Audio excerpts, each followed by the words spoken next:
Hello and welcome to this week's edition of the Weekly Word. This week, we're looking at the topic of our newsletter, which is Where is your prayer company? Where's your prayer company?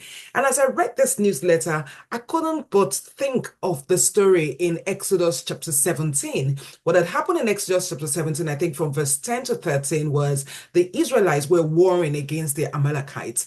And Joshua was on the front line, and Moses had noted, Moses was cheering him up from the sideline, so to say. And what happened was, whenever Moses had his hands raised up, the Israelites were winning. But whenever his hands were lowered, then the Amalekites began to win. Okay, so but it would get to a point where Moses got tired. And you know what? It wasn't just Moses cheering Joshua on to victory. What happened was, we're told Aaron and Hur, they now got Moses, they got a stool and they put Moses on it, and they helped him to lift his hands up such that the people on the battlefront could fight until they had fully and totally conquered the Amalekites. Why do I share this story? It's because sometimes we're in battle and we cannot just tackle the battle on ourselves. Not because God is not with us, but just because sometimes we just need another person to hold us up. We need the support of the others. And I hope to God that when we have this support around us, that it is the right support.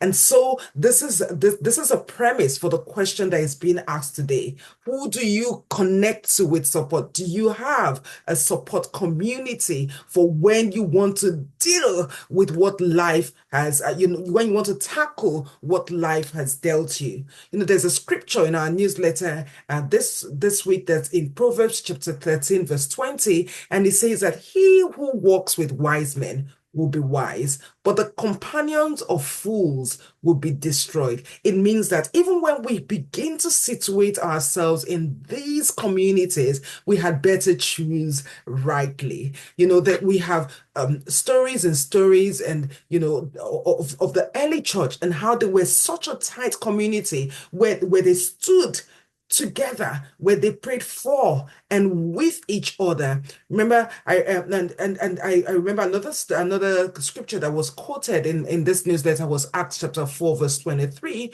when I'll just read it verbatim. It says that, and being let go, they went to their own companions and reported all that the chief priests and elders had said to them.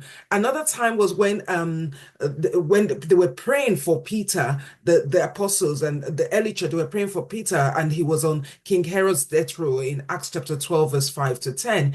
When Peter was released, he went straight to the people that were praying for him to celebrate, with them, but also to let them know that God is still in the business of delivering us, of answering our prayers. I think in reflection, one of the things that I would say is that the prayer community is not only for me to benefit from, it is also for me to give to. Because what happens is that when people hold up my hands and they pray with me and things go right, I immediately make their faith, should I say, increase their belief and their faith as well, which then helps them as well to also tackle the things that life has dealt them. Well, I'm not going to it's not an advertisement, but if you do not have a prayer community that you can already come to and connect with in your time of joy, in your times of celebration, and in your time of need,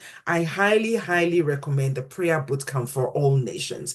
And how do you get how do you join this prayer community? If you're watching this on YouTube, scroll down and then connect with us by subscribing to this channel and then learning of all the initiatives that we have across the week and across the year. And also, if you're not watching this on YouTube, if somebody has forwarded this to you, maybe on WhatsApp or something, just ask the person, when is the next prayer session? When is the next prayer meeting? I want to join. And you're only going to be a first time or a stranger once, because the next time you come, then you are also part of the community holding up the hands of another. I hope you have a fantastic week, and please, please do not do life alone. We can't wait to welcome you to the prayer community of Prayer Bootcamp. Have a fantastic week.